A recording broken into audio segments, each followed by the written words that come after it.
누가는 의도적으로 거기 이제 8장 5절 이하의 말씀에 길가, 바위, 가시떨기, 좋은 땅, 네 가지를 말씀하시는데 그 네 가지를 말씀하시기 전에 1절 말씀부터 4절 말씀까지 내용도 중요한 거예요. 그래서 거기에서 이제 큰 무리가 나왔고 8장 12절 이하의 말씀에서는 그 제자들을 향해서 이제 하신 말씀입니다. 제자들을 향해서 하신 말씀에서도 길가, 바위, 가시떨기, 좋은 땅 했을 때 이제 좋다는 단어가 앞에 무리한테 하신 말씀하고는 다른 단어 썼지만은 좋은 땅 그렇게 언급을 하고 있어요. 왜 누가는 의도적으로 8장 1절 말씀에서 4절 말씀까지 여러 부류의 사람의 이름이 나오고 또 이름이 나오지 않는 큰 무리를 언급했을까? 라고 했을 때 네 가지 내용과 관계된 흔히 이제 네 가지를 이제 마음으로도 바꾸어서 말하기도 하지만 그런 부분을 먼저 잘 살피는 것이 씨뿌린 비유를 내용을 아는 데 있어서 도움이 된다는 것이죠. 그러니까 성경의 어떤 한 구절의 말씀들을 소홀히 여겨서는 안 된다는 거죠. 우리가 말씀드렸던 내용 가운데 이제 지금 말씀이 전개되다 보니까 처음에 했던 큰 무리에 대한 말씀에서 무리가 뭘 말하는지를 또 잊어버릴 수 있어요. 잊어버리면 안 되겠죠. 무리라는 단어는 물론 약간 다르게 번역하면 어중이 떠중이의 의미가 있었지만은 동사로 이해를 하셔야 된다. 사도행전 5장 16절, 누가 6장 18절, 히브리서 12장 15절. 이 세 구절은 무리가 어떤 신앙을 가진 사람인지를 설명해 주는 내용이 있기 때문에 헬라어에서 이 무리라는 단어가 나오면은 이 사람은 좀 더럽다, 쓴뿌리가 있다, 더러운 것 때문에 괴로워하고 쓴뿌리 때문에 괴로워한 사람이다. 그런 의미죠. 괴로워한다는 게 우리가 지금 당하고 있는 나의 괴로움하고는 거리가 멀죠. 나의 괴로움은 눈에 보이는 현실적인 것이지만 우리가 당하는 괴로움은 신앙적 의미의 괴로움인 것이니까. 8장 3절입니다. 요한나의 이름의 뜻이죠. 여호와께서 은혜를 베풀다입니다. 물론 이제 여성 단수니까 여자의 어떤 이름이지만은 여자라는 존재가 우리가 알고 남자 여자가 아니라겠잖아요. 남편이 필요한 사람이 여자입니다. 그리고 요한나와 관계된 은혜를 베풀다 했을 때 그 단어와 관계된 성경 구절이 로마서 9장 15절, 로마서 11장 30절에서 32절. 히브리어를 하면은 민수기 6장 25절 말씀도 요한나라 했을 때 요한나의 이름에 들어 있습니다. 그런 이름의 의미들이 그런 이름의 의미도 우리가 소홀히 여기면 안 돼요. 수산날은 백합화란 뜻이죠. 아가서 2장 1절, 아가서 2장 2절, 누가복음 12장 27절도 백합화와 관계된 성경 구절입니다. 많은 다른 여자들입니다. 많다고 했을 때 이미 7장 47절 말씀에서 많은 죄가 사해진 것을 말했죠. 거기에서는 누가 8장 3절의 말씀에서는 그 많은 다른 여자들, 그러니까 많은 죄들이 사해진 사람이죠. 자기들이 이제 많은 다른 여자들입니다. 소유를 가지고 있죠. 많은 다른 여자들이 가지고 있는 소유는 이제 많은 죄가 사해졌다의 근거를 하고 있죠. 많은 죄가 사해졌습니다. 그게 소유의 내용이죠. 그랬을 때 이제 그 많은 죄가 사해졌다고 했을 때 그 많은 죄가 뭐냐라고 했을 때 7장 25절입니다. 누가 7장 25절. 이 단어가 굉장히 중요한 단어예요. 소유로 번역됐죠. 단어가 여러 군데 많이 등장합니다.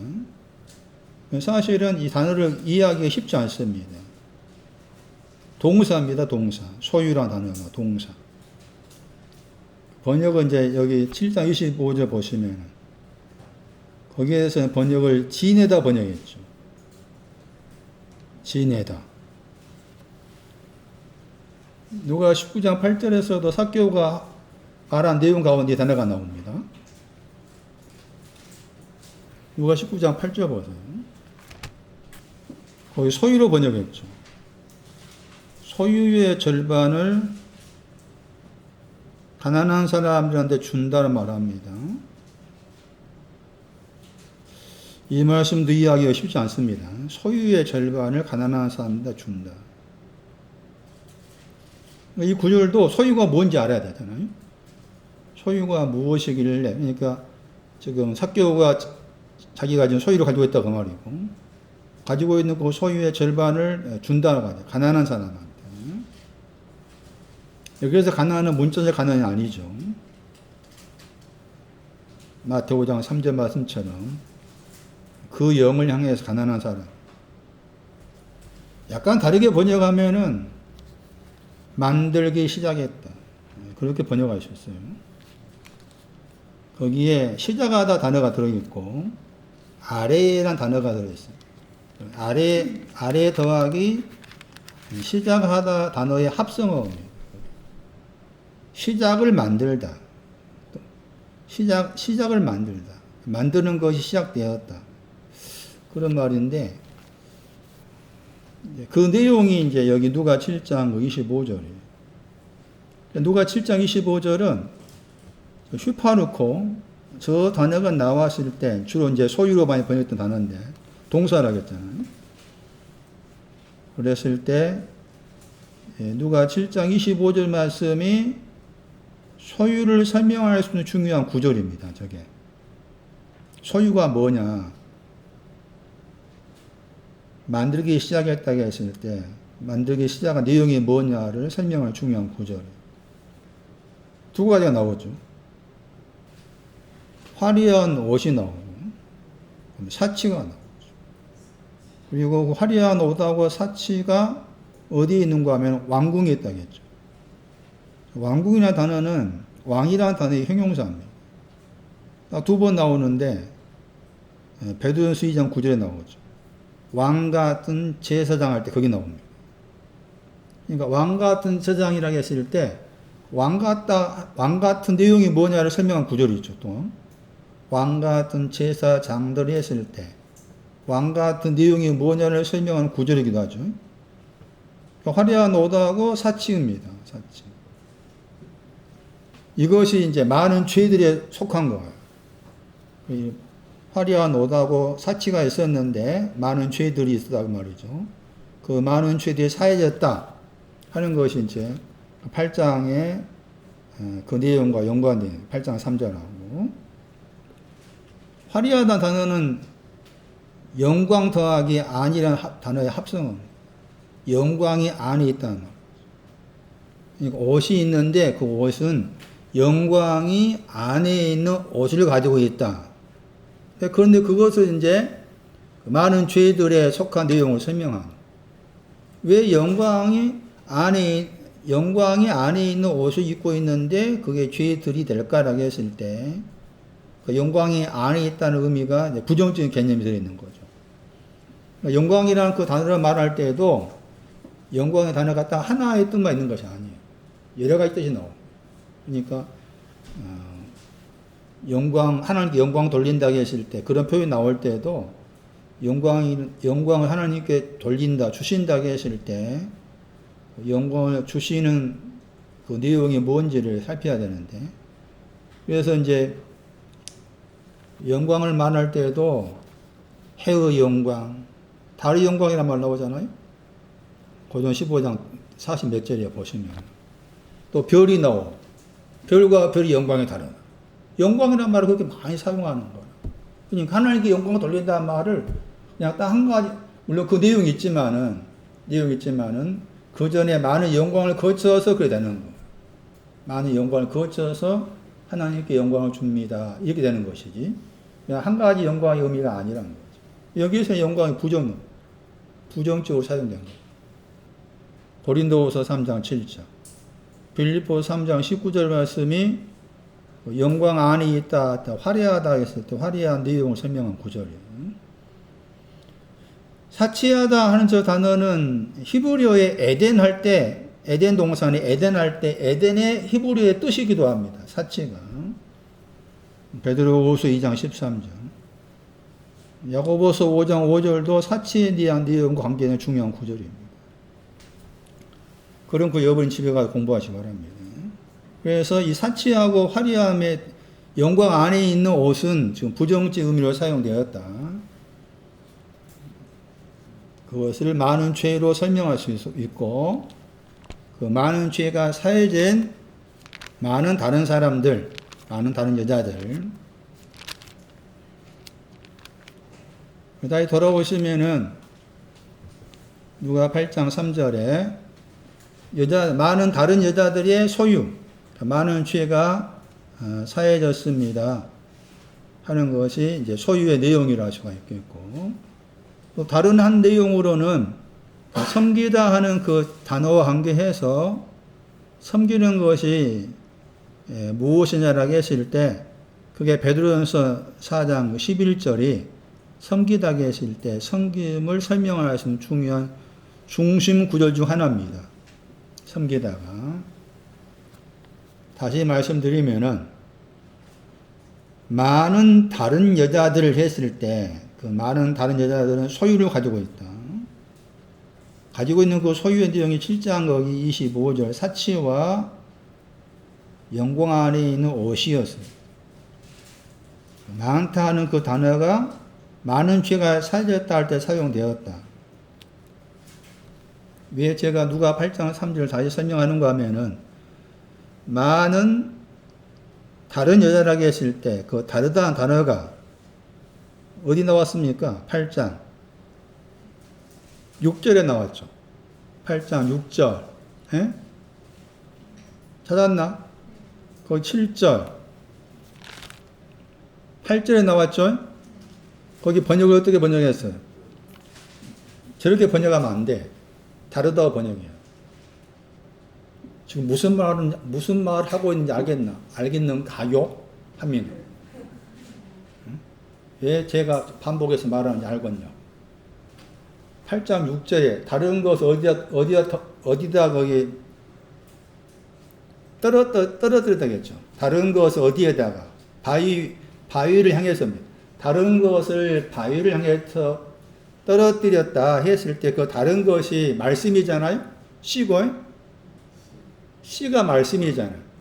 그 말씀이 계시록 19장 13절 말씀에서 어린 양의 피에 적셔진 옷이었잖아요. 어린 양의 피에 적셔진 옷이 말씀이고 그 말씀이 씨라. 가장 1차적으로. 그런데 고린도후서 9장 10절 가면은 그 씨가 두 가지야 또. 그런데 거기에 그 하나의 말씀이라는 씨가 지금 여기서는 다른 것으로 말한 거잖아. 그리고 하나님 말씀의 씨가 피로서 적셔진 옷이었어요. 그 씨잖아. 그런데 그 씨에는 다른 거 들어있는 거지. 그 다른 내용이 뭐였어요? 손난. 많은 죄가 사해진 거잖아. 에? 그러니까 많은 죄가 사해진 것으로 어디에다가 바위를 향해서 던진 거예요. 그 바위는 어떻게 해야 돼? 바위는 어떻게 해야 돼? 많은 죄가 사해진 거 받아야지. 그런 말이야 지금. 가시떨기한테도 다르다 또 썼잖아. 가시떡이도 많은 죄가 사해진 거 받으라 그 말이지. 그래서 다르다를 썼어. 그 다르다가 누가 8장 3절에서 다른 여자 할 때 다르다 하니까. 그러니까 다른 것이 뭔지를 모르면은 안 되는 거야, 이 문맥상 지금. 헤테로스. 누가 8장 3절, 다른 헤테로스. 그 다른 것이 말하는 내용은 여러 여자가 많다. 많다가 누가 7장 47절에 작은 죄들이 아니고 많은 죄들이 사해졌다는 거죠. 그러니까 많은 죄들이 사해진 것을 바위를 향해서, 가시달기를 향해서, 좋은 땅을 향해서 던지고 있는 거예요. 그 많은 죄가 사해진 걸 받아서, 그 많은 죄가 사해진 걸 씨라 받아가지고 그 씨가 속에서 자라라, 이런 의미인 거지. 그래서 여기 다르다 단어 썼는데 우리 번역은 더러운 단어 번역되다 보니까 이게 여기서 이제 잘못 해석하기 시작한 거야. 지분 비유로 말할 때 잘못 해석하기 시작하지. 더러운이 단어가 말하는 의미가 이미 8장 3절에 싹 써놨는데 그 8장 3절에 써놓은 저 의미를 해석하지 못하면은 6절, 7절, 8절에 나와 있는 저 헤테로스 다르다 하는 의미가 뭔지 모르는 거지. 그러니까 10분은 비유도 어려워요. 저도 처음 생각할 때 간단히 생각했는데 번복이 어려워 이게. 제가 어렵다고 생각되면 괜히 짜증나 속에서. 왜 어렵게 만들었냐. 쉽게 만들지. 아무나 그냥 한민나도 쉽게 이해를 하고 난이도 이해를 하고 나도 이해를 하기 좋게 써놓지 왜 이렇게 막 복잡하게 어렵게 만들었을까. 짜증나 속에서. 개인적 이야기지만 제가 속에 분이 두 가지가 있습니다. 항상 있어요. 하나는 뭔가 하면 제가 이게 개인적 이야기입니다. 제가 알고 있는 성경의 지식을 혹자들이 알지도 못한 거예요. 알지도 못하면서 막 힘주고 다녀. 그것 때문에 제가 속이 화나고. 다른 하나는 제가 알고 있는 것이 이만큼 있는데 더 많은 것을 제가 알지를 아직도 못해. 그것 때문에 화가 나. 그 화를 이제 어떻게 쏟아붓느냐가 방향이 있어야 할 거 아니에요? 그러니까 이제 처음에 막 화 났다가도, 모르겠다 했다가도 또 이제 거기 알지 못하는 그 말씀을 향해서 씨름하는 거죠. 내 안에서. 이게 지금까지 진행되는데 이게 뭐 죽을 때까지 진행되겠죠. 8장 6절에다가 더러는 거기 단어를 어느 구절에 적어놔야 될까? 손단위. 8장 3절 적어놔요. 8장 3절. 그 많다, 여러 여자가 많다는데 거기에다가 7장 47절 적어놓고, 거기에다가, 여러 여자 거기에다가 많은 죄를 사했다. 그랬다 적어놔요. 그래야 막 읽을 때 좀 이해가 쉬운 거예요.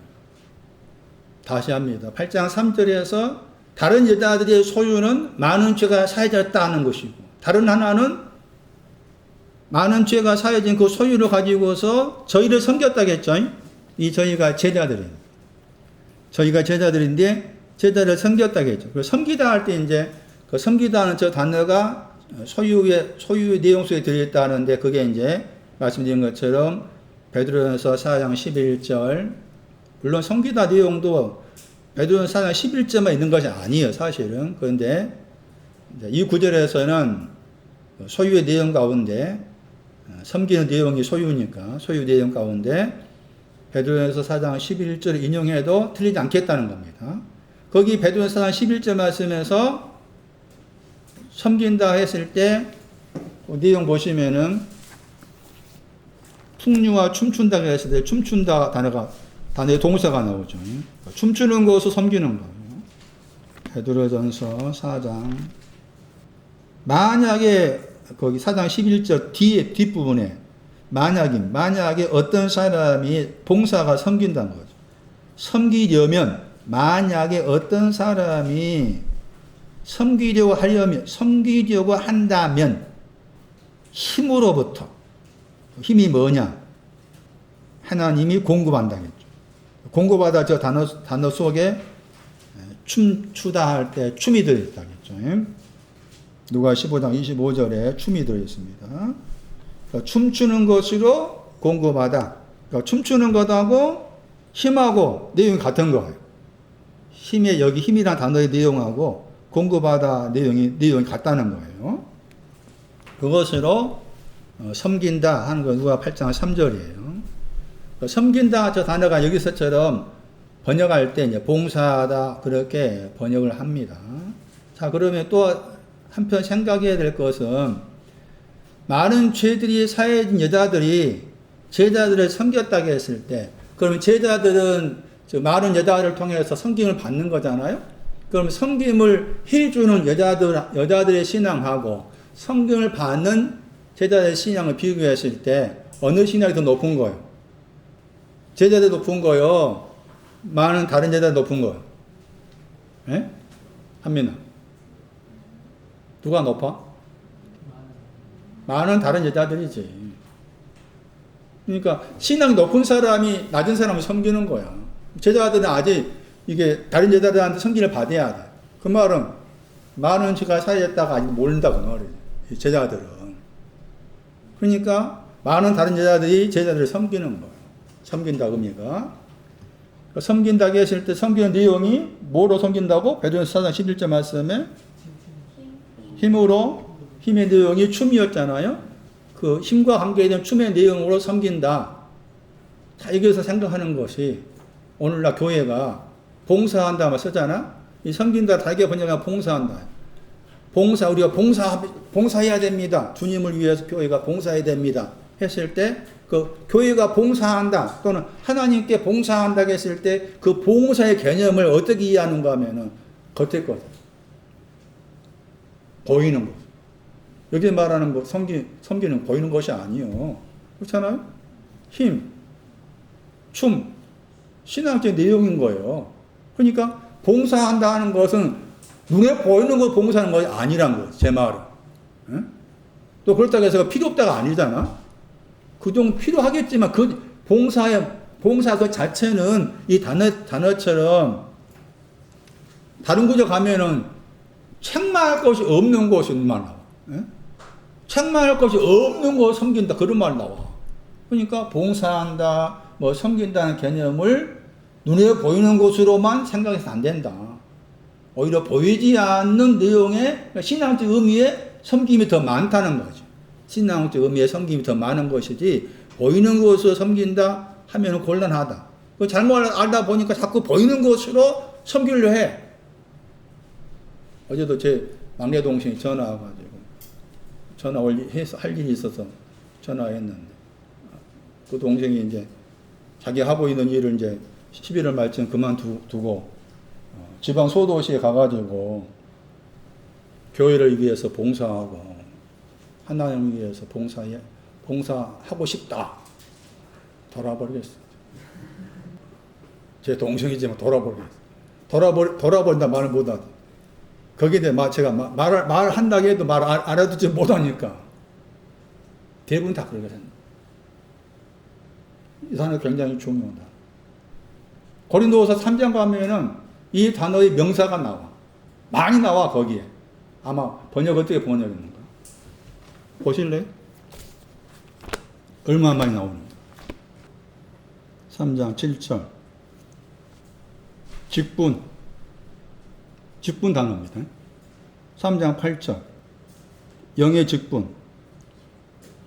3장 7절은 사망의 직분. 사망으로 섬긴단 말이요. 이 직분의 단어가 동사가 섬기는 거니까 사망으로 섬기는 거요. 3장 8절. 영의 직분, 영으로 섬기고 3장 9절. 또 의의 섬김, 의로 섬기고 의의 직분. 그렇게 나와요. 그러니까 섬기는 것이 보이는 것이 아니란 거지. 물론 보이는 것이 이제 보이지 않는 것이 있으니까 보이는 것으로 이렇게 나타나는 부분이 있겠지만 보이는 것이 아니다. 섬긴다는 의미가. 다른 여자들이 많은 죄를 사함받았습니다. 나에게는 춤추는 신앙이 있어요. 그것으로 제자를 섬기는. 제자들이 많은 죄를 사함받는 걸 모르니까. 춤추는 것이 뭔지 모르니까. 그런 말이에요. 누가 8장 4절을 보세요. 큰 무리에 대해서 여러 번 설명했고 성에 대해 설명드렸고, 8장 5절 보시면 씨에 대한 설명이에요. 씨라는 저 단어가 여기서는 스포로스라는 단어 썼잖아요. 또 씨라 계실 때 또 다른 또 헬라 단어가 있습니다. 여기에서는 이제 스포로스라는 단어를 썼고, 뿌린다 한 단어는 동사가 됩니다. 근데 이 씨다는 단어가 6번 나옵니다. 6번. 그 6번 나온 구절을 이제 참고해서 그 씨가 뭘 가리키는지를 이제 살펴야 되는데, 이미 8장 11절 말씀에 씨가 뭐다라고 주께서는 제자들한테 설명했죠. 누가 8장 11절. 씨는 하나님의 말씀이다. 이렇게. 씨는 하나님의 말씀이다. 이렇게 씨에 대해 설명했습니다. 그러면은 그 허다한 무리들한테는, 큰 무리한테는 그 씨가 하나님의 말씀이다고 설명 안 드렸죠? 안 했죠? 제자들한테는 씨가 하나님의 말씀이다 풀어 설명해 준 거죠. 큰 무리한테는 씨가 하나님의 말씀이다 설명 안 했죠? 안 했는데 씨를 말했을 때 들을 수 있다는 거 없다는 거. 큰 무리는 들었다는 거지. 그러니까 제자들 신앙 낮은 거야, 지금 큰 무리보다. 그러니까 낮은 사람한테 풀어 설명한 것이 뒷부분이고, 앞부분은 큰 무리는 씨를 말했을 때 씨가 하나님 말씀이다. 안 풀어도 알아들으니까 말을 한 거야, 계속해서. 그게 큰 차이가 있는 거지. 그래서 씨가 하나님 말씀이다 해가지고 그 하나님 말씀이라는 이제 대표적 구절이 계시록 19장 13절이었어요. 다시 가보세요. 번역도 한다면은 피 뿌린 옷을 그가 입었다겠죠. 이 그가 인자입니다. 인자에서 예수님께서 피 뿌린 옷을 입었다는 겁니다. 계시록 19장 13절에. 그리고 그의 이름을 그랬죠. 불렀다, 칭하다 말, 부르다 말이고, 하나님 말씀이다 한 거죠.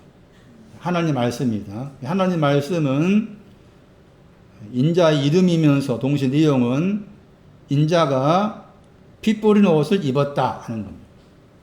여기서 또 한번 생각해야 될 부분이 뭔가 하면은, 왜 옷에다가 피를 뿌렸을까? 왜 옷에다가 피를 뿌렸을까? 피를 뿌렸다는 그 의미는 이 옷에 문제가 있는 거지. 옷에 어떤 피 뿌린다고 했을 때 피와 관계된 것이 이제 사해주는 쪽이니까 옷에 문제가 있어가지고 그 옷을 피를 통해서 용서하는 그런 의미가 들어있는 거죠. 그러니까 이 옷은 지금 인자가 입으신 옷, 주로 이 옷이라는 단어가 예수님께서 본인이 입으신 옷으로 많이 나오잖아요. 이 단어가 이제. 그랬을 때 그 옷에 피를 뿌렸다. 피 뿌린 옷을 예수님께 입고 계셨다 하는 것인데, 그럼 이 옷이라는 저 단어가 이제 예수님만 입으셔야 될 옷이냐? 아니죠. 나도 입어야 돼. 나도 이 옷을 입어야 된단 말이에요. 그 나도 이 옷을 입는다는 것은 이 옷이 말한 것처럼 더러운 거지. 더러운 옷을 입고 있는 거지. 있어야 한다. 그 말이지. 내가 지금 더러운 옷을 입고 있어야 되고, 그 더러운 옷을 예수의 어린 양의 피를 통해서 사하다, 용서하다, 이렇게 되는 거죠. 그랬을 때 도대체 피가 필요한 이 옷이 어떤 내용을 가지고 있냐 그 말이지. 어떤 내용을 가지고 있길래 어린 양의 피가 필요하냐. 그리고 그 어린 양의 피로서 뿌려지다, 담궈지다 하는 것이죠. 그래서 이 단어에 이제 거기 히브리어가 많이 들었던 베게드라는 단어였죠. 그 베게드라는 그 히브리어 단어는 많이 옷으로 번역되지만 단어 자체가 옷으로 번역되면서 동시에 배신의 뜻이 들어있어요. 배신, 약탈. 이런 뜻이 옷이랑 베게드라는 그 단어 속에 들어있어, 아예. 그런데 번역을 할 때는 다 거의 대부분 옷으로 번역했어. 옷으로 번역했는데 그 단어 자체가 배신하다, 약탈하다, 이런 뜻을 이미 가지고 있는 거예요. 그러니까 이 옷이라는 단어의 뜻이 말씀드린 것처럼 배신하다, 약탈하다 하는 뜻을 가지고 있기 때문에 그래서 피가 필요한 거죠. 나도 마찬가지로 이 옷을 가져야 돼. 이 옷을 가져야만이 왜 예수님께서 이 옷을 핏분의 옷을 입으셨는지 내가 알 수가 있기 때문에. 그래서 이 옷과 관계해서 다시 말하면 말씀드린 것처럼 옷이라는 단어 자체가 배신하다. 배신하는 것이 신뢰를 배반하는 것이고, 배신하는 것 자체가 믿을 수 없는 거잖아. 그래서 거기 히브리 단어 가보면 누더기 뜻도 있습니다. 누더기, 믿을 수 없다, 두 마음을 품었다, 신뢰를 배반하다, 그런 뜻이 들어있는 단어가 이 옷이에요. 그러니까 어린 양의 피가 필요한 것이. 그러면 나도 하나님과 나와의 관계에 있어서 약탈하거나 배신한 것이 없느냐는 거죠. 내가 저분을 향해서. 우리는 수없이 저분을 향해서 배신하고 있어. 배신하고 있음에 불구하고 나는 그걸 모르는 거지. 그러니까 보다 더 구체적으로 무엇을 배신하고 있는지를 말씀을 통해서 드러내야 돼. 그래야만이 피의 필요성을 더 아는 거죠. 그냥 막연하게 예수의 피가 내 죄를 용서했다 이렇게만 부를 것이 아니라, 왜 예수의 피가 나에게 필요하냐 했을 때 내가 저분을 향해서 지금 뭔가 배신하고 있구나, 두 마음을 품고 있구나, 내가 저분을 향해서 속옷을 입어야 되는데 아직도 내가 넉마주의의 옷을 입고 있구나, 이것을 알아야만이 당신의 보혈이 필요합니다, 당신의 피가 필요합니다 할 것이고, 피에 대한 찬송을 부를 때 내 마음속에서 뭉클함이 생길 것이고, 그럴 거 아니에요? 맞나? 선단이? 잠언 21장 18절. 하나님 말씀과 관계된 옷, 피가 필요한 옷.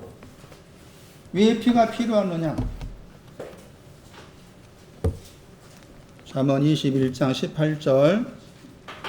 번역이 약간 다르게 번역하고 있습니다. 잠언 21장 18절. 괴사하다 번역된 단어입니다. 괴사하다. 잠언 21장 18절 말씀, 우리 번역으로 괴사하다 번역된 저 단어가 옷이라는 단어의 동사예요. 무엇에 대해서? 18절 말씀. 무엇에 대해서 배신하다, 괴사하다, 다르게 번역 배신한다 했죠. 배신하다. 무엇에 대해서 배신한다는 말이에요. 괴사한 자는 정직한 자의 대신이 되었다고 했잖아요.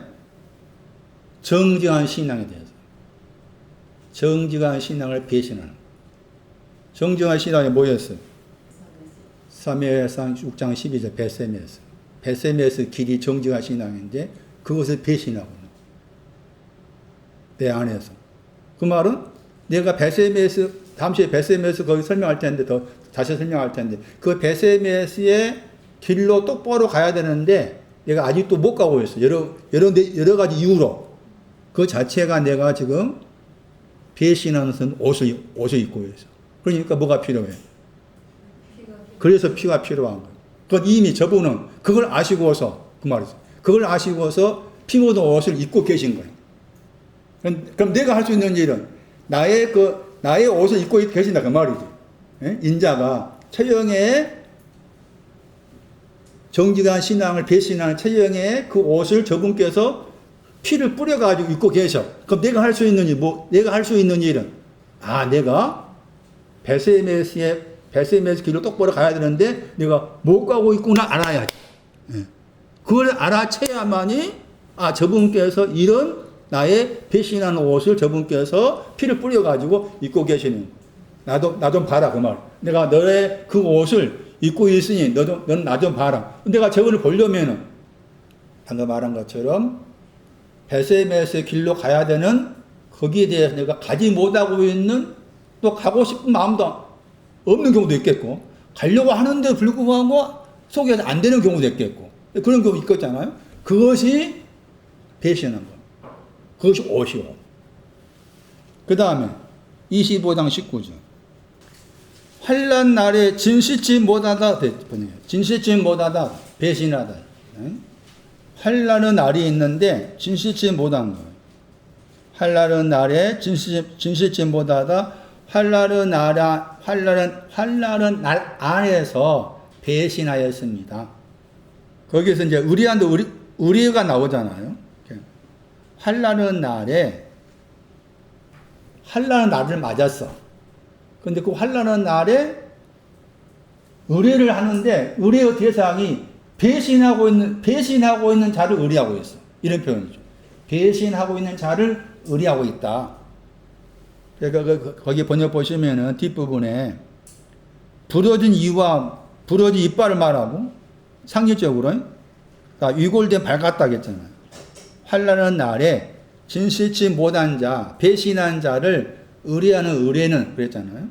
환난의 날과 관계에서도 배신할 수가 있다 그 말이잖아요. 환난의 날이 환난이 잠언 24장 10절이었어요. 큰 환난이 아니고 작은 환난. 잠언 24장 10절.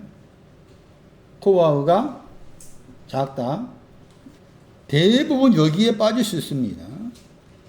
배신하다. 환난의 날을 맞이해. 내 영혼의 환난을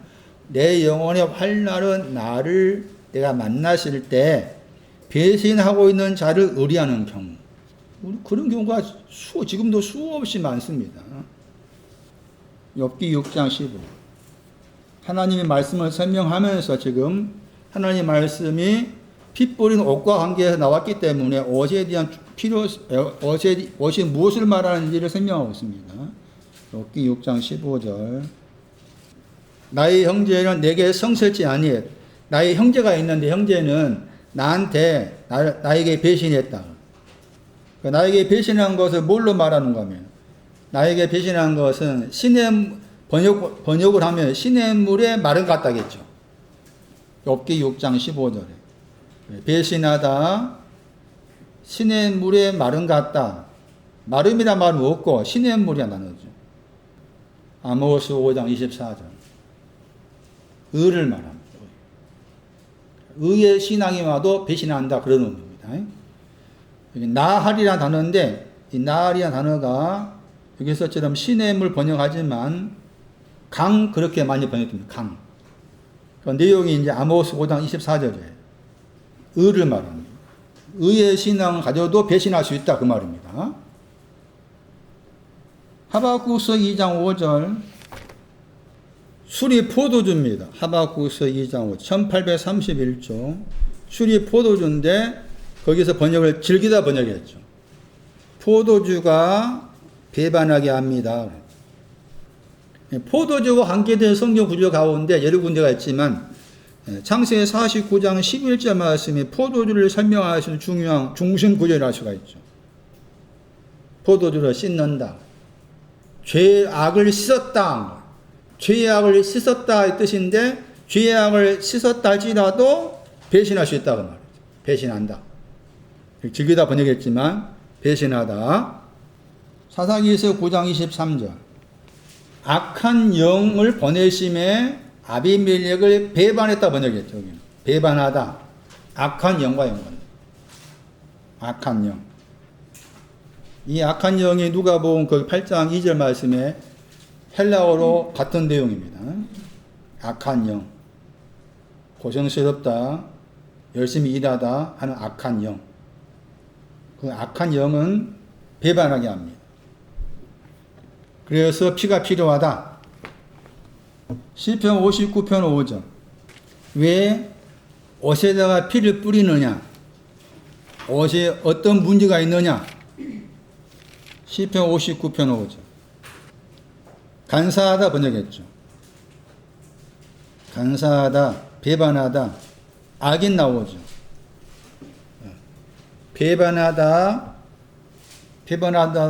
배반하는 내용이 악인과 연관됩니다. 저 악인이나 단어는 열심히 일했습니다. 그러나 아무것도 얻지 못했습니다. 그런 뜻이 있는 단어라겠죠. 저 단어가. 열심히 일했는데 아무것도 얻지 못했습니다. 하는 단어가 이 악인이나 단어입니다. 민수기 23장 21절. 호세아 10장 8절에 나옵니다. 이사야 59장 4절. 시편 25편 3절. 왜 피 뿌리는 옷이냐? 하나님 말씀이. 이런 옷에 문제가 있기 때문에 피를 뿌려서 사하다. 그게 하나님의 말씀입니다. 옷에 문제가 뭐냐? 시편 25편 3절 속이는 자. 속이는 자는 수치를 당하다 했죠. 여기 속이다 번역했죠. 무고함에 대해 속이는 거. 무고히 속인다 했죠. 속이는 내용이 무고함과 연관되어 있죠. 속이다 했을 때 속이는 내용이 배반하다 했을 때 무고함에 대해서 배반합니다. 그 무고함이 레위기서 26장 20절에 나옵니다. 무고하다 했을 때 무고한 내용이 뭐냐? 레위기서 26장 20절 코와입니다. 코와는 힘에 대해서 배반하다. 그래서 피가 필요하다. 78편 57절 시편 괴사를 향하였다 했죠. 78편 57절 말씀에 괴사를 향하였다. 괴사를 향하다, 배반하다. 이렇게 배반하게 되는데 그 배반하게 된 그 단어 앞에 여기에서 괴사를 향하다 번역한 것이 배신하다 했잖아요. 그 단어 앞에 이제 약간 같은 번역으로 배반하다 나왔죠. 시편 78편 57절에 그 앞에 있는 배반하다를 뭔가하면은 뒤로 물러가는 거 말이에요. 뒤로 물러가는. 그러니까 뒤로 물러가는 것도 옷입니다. 피가 필요한 옷이에요. 뒤로 물러가는. 그 뒤로 물러가는 것이 찢기입니다. 찢기. 그 뒤로 물러가다 저 히브리 단어의 명사가 찢기입니다. 찢기. 뒤로 물러가다. 뒤로 물러가면 뭐 한다고 했어요? 히브리 10장 말씀. 멸망이었죠. 멸망. 기뻐하지 아니함이었죠. 그게 다 여기 옷과 연관. 그래서 이런 방금 소개한 이런 구조들과 관계해서 이 옷이 주로 배신하고 배반한 그런 내용을 담고 있는데 그러니까 피가 필요한 것이고 그래서 주님이 대신해서 나의 여러 가지 배반한 내용들을 가져가셔가지고 그것도 피로 적셔지게 해서 그 옷을 입고 있었다. 이것이 하나님 말씀이고 이게 씨다 하는 겁니다. 이게 씨다. 다시 돌아오세요. 1차적으로 씨가 하나님 말씀이다 했을 때 하나님 말씀인 씨의 구절이 계시록 19장 13절이었죠. 다시 다른 구절을 봅니다. 고린도후서 볼게요. 고린도후서 9장도 같은 내용입니다. 씨를 뿌린다고 했을 때. 고린도후서 9장 10절. 고린도후서 9장 10절 보시면 씨라는 단어가 두 번 나옵니다. 밑에 작은 글씨 헬라어입니다. 네, 큰 글씨 헬라어 스페르마 저 단어도 씨라는 단어입니다. 여기에서는 스포로스 썼기 때문에 작은 글씨의 헬라어의 스포로스를 봐야 됩니다. 거기 두 번 나오죠? 찾았어요? 두 번 표시해 놓으세요. 먼저 뒤에 것부터 보세요. 뒤에 심을 거 번역했죠? 심을 거. 저게 씨입니다. 스포로스 씨죠? 고린도후서 9장 10절은 씨라는 단어가 두 번 나옵니다. 씨가 뭐였다? 방금 소개한 계시록 19장 13절은 뭐였어요? 하나님 말씀이었다. 하나님 말씀의 내용은 피 뿌린 옷을 입고 계셨다. 그런데 여기에서는 그 씨가 두 가지로 나와. 내용이 다르다. 밑에 있는 그 씨는 씨의 그 단어의 동사를 보세요. 주다 단어 보세요. 앞에 주다가 아니고 뒤에 주다 단어 보세요. 찾았어요? 이 단어가 딱 두 번 나옵니다. 아까 읽었던 베드로전서 4장 11절이죠. 춤이 들어있는 단어잖아요. 그게 춤이 들어있는 베드로전서 4장 11절 말씀도 하나님 말씀으로서 씨의 내용이죠. 그 말입니다. 그런데 앞에 또 씨는 다르죠.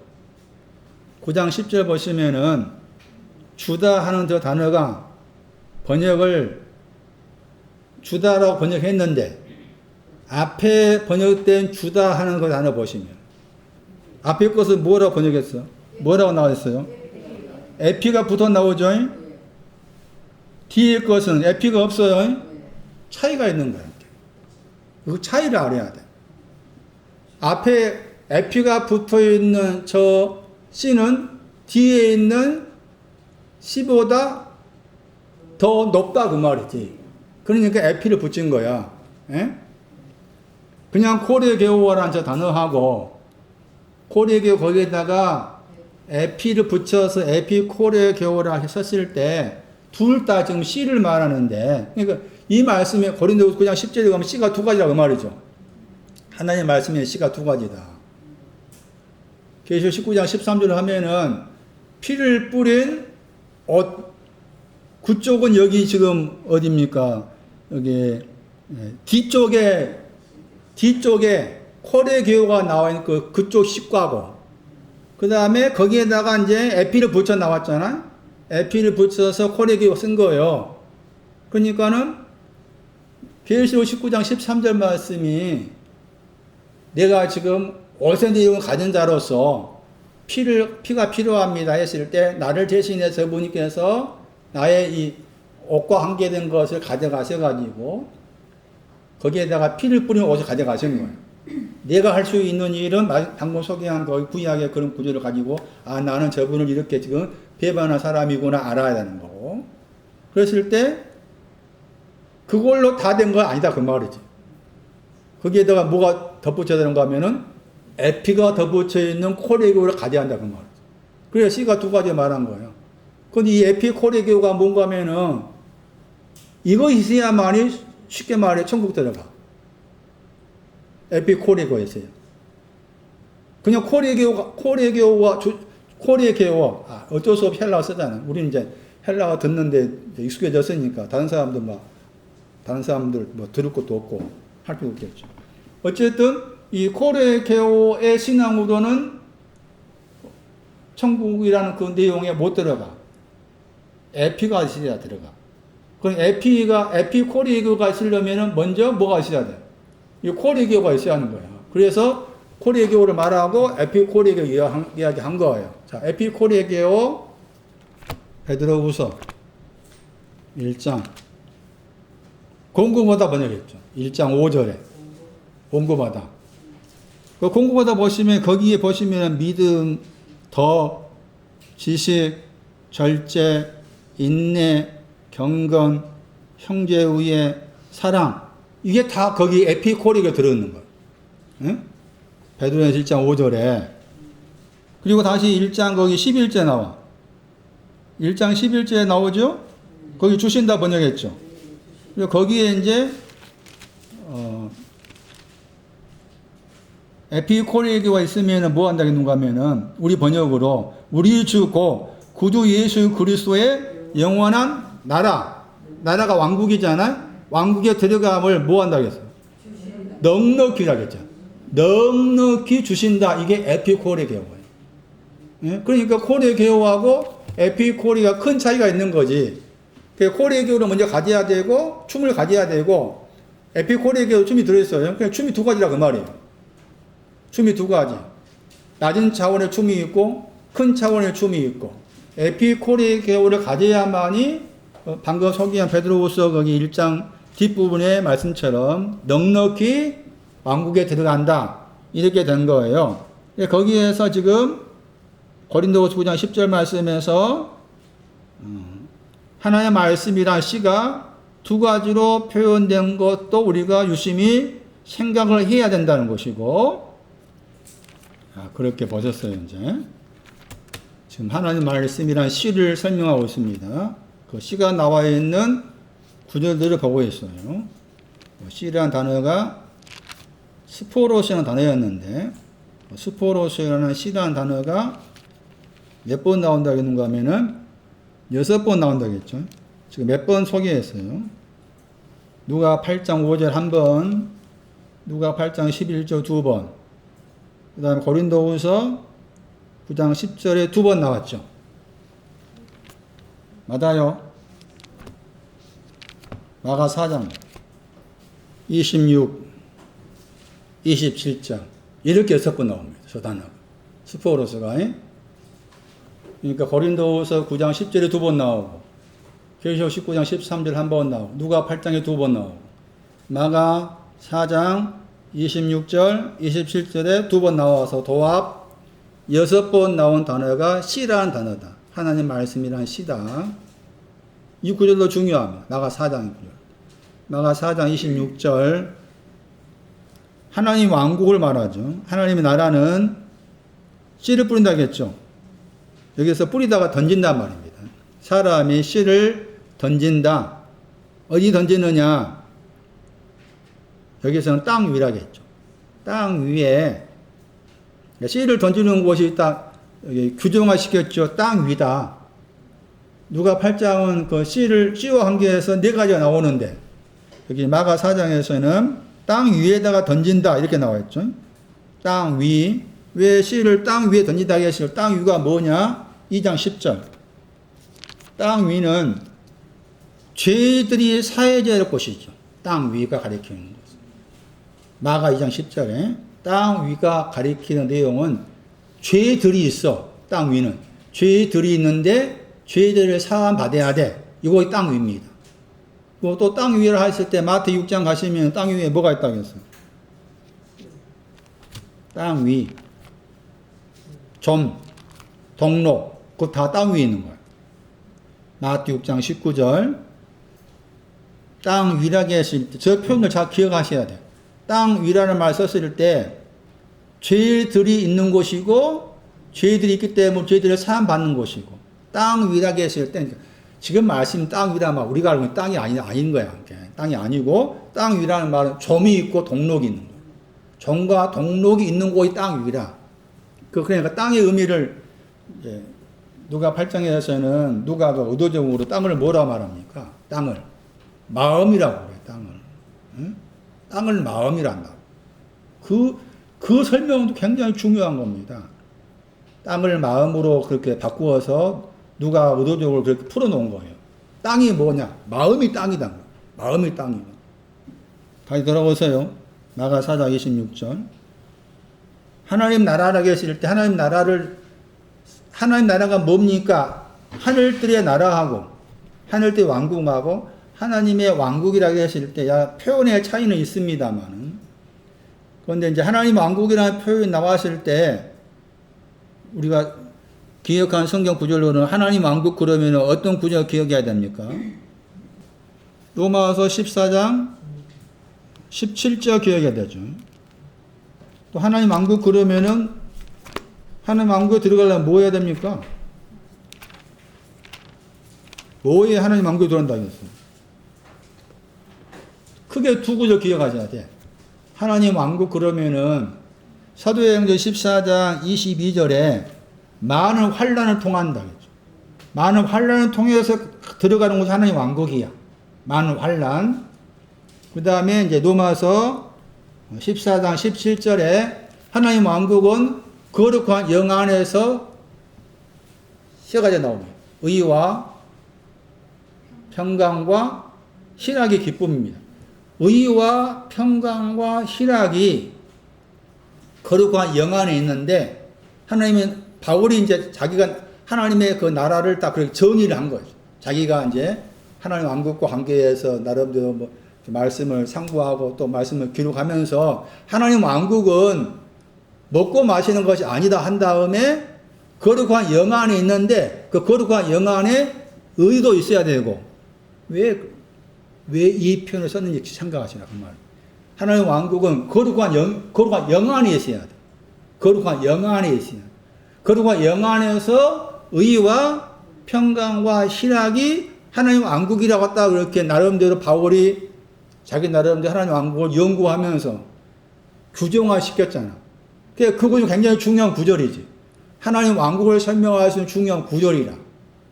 그 구절이, 방금 소개한 사도행전 14장 말씀에서 그 왕국에, 하나님 왕국은 이렇다라고 규정하고 로마 14장이고, 그 다음에 그 하나님 왕국에 들어가려면은 많은 환란을 통해서 들어가야 돼. 많은 환란. 그게 사도행전 14장 말씀이니까. 그게 또 이 두 구절 같은 게 중요한, 하나님 왕국을 설명할 중요한 구절이니까 아예 애워서 기억을 해야 한다. 환란이 뭐라겠어요? 환란이 크게 두 가지였잖아요. 우리가 생각한 겉에 것이어서 환란이 아니었어요. 의와 평강과 뭐라고? 희락이다. 어디에 있다고? 거룩한 영 안에 있어야 된다. 거룩한 영 안에 있어야. 왜 그 말 썼을까? 다시 봐세요. 로마서 14장 17절. 왜 거룩한 영 안에 있다는 말을 빼버리고 하나님 왕국은 의와 평강과 희락입니다. 이렇게 써도 크게 무리함이 없을 것 같은데도 불구하고 거룩한 영 안이란 말을 쓴 거예요. 그랬을 때 거룩한 영이란 말이 이제 우리 번역은 성령이잖아요. 그러니까 성령 그러면 반드시 거룩하다는 말이 들어있어야 돼. 그런데 우리 번역으로는 거룩하다는 말이 없는데도 성령 번역할 때가 많아.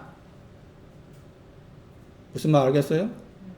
우리 번역으로 성령 하면은 거룩하다는 말 꼭 들어가야 되는데 우리 번역에서는 거룩한 말이 없고 그냥 그 영인데 그 영이란 말이 있는데 거룩하다 성령 이렇게 번역되는 경우가 있다는 거예요.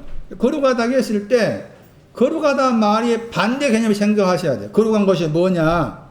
뭐가 거룩한 걸 하겠어요? 거룩하다 말의 반대 개념. 이유가 성령 받았다는 말을 너무 쉽게 한다. 저도 몰랐을 때 그러했다. 성령 받았다는 말을 너무 쉽게 한다. 너무 쉽게 하지 말아라. 그러면 성령 받았다라는 그 말을 쓰려면은 거룩한 것이 뭔지 알아야 되는 거죠. 그러면 거룩하다고 했을 때 이 거룩함을 이해하기 쉽지 않아요. 그러니까 이 거룩하다 의미를 이해하기 쉽지 않으니까 일단 그 다른 구절 말씀에서 거룩하다는 말의 반대 개념 아니지만은 거룩하다는 말 단어와의 이렇게 다른 쪽에 있는 그 단어가 나와. 그 단어를 가지고 생각해야 돼. 그게 더럽다. 그게 고전 7장 14절이다. 고전 7장 14절 말씀은 거룩한 것이 뭔지를 이해할 수 있는 중요한 구절이란 말이에요. 고전 7장 14절. 다시 보세요. 깨끗이 못한다겠죠? 더럽다 말이지. 더럽다. 자녀가 됐는데도 더러운 거예요. 그럼 거기에서 이제 그 더럽다에 약간의 반대 개념을 할 수가 있는데 지금은 그랬죠. 이제는 지금이란 말. 지금은 뭐 하다 했어요? 거룩하다 했잖아. 고전 7장 14절 말씀이 거룩이란 그 단어를 이해할 수 있는 중요한 구절이다. 거룩은 뭔가 하면은 더러운 것이 없어진 것이 거룩인 거죠. 예? 더러웠었는데 그 말이죠. 이제는 말 쓴 것은 내가 전에는 더러웠어 그 말이죠. 더러웠는데 지금은 거룩하다. 그러니까 더러움을 제거한 거죠. 더러움을 없애는 것과 관계해서 거룩을 설명한 거예요.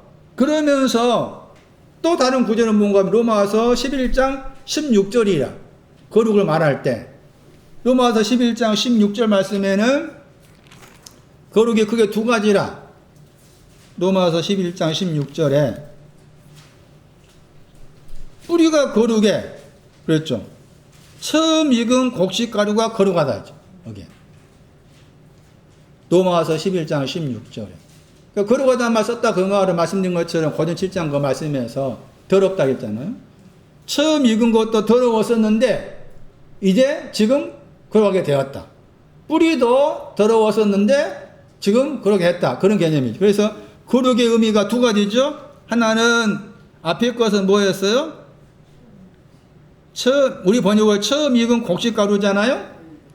이게 이제 분해를 하면은 요한 1서 1장 1절이야. 시작에서 떨어져 나온 겁니다. 아포 더하기 아르케 합성어입니다. 처음 익었단 말이 시작에서 떨어져 나왔다. 요한복음 1장 1절은 시작 안에 있다. N 했고 요한 1서 1장 1절은 시작에서 떨어져 나온 거예요. 그러니까 시작에서 떨어져 나온 것이 거룩이에요.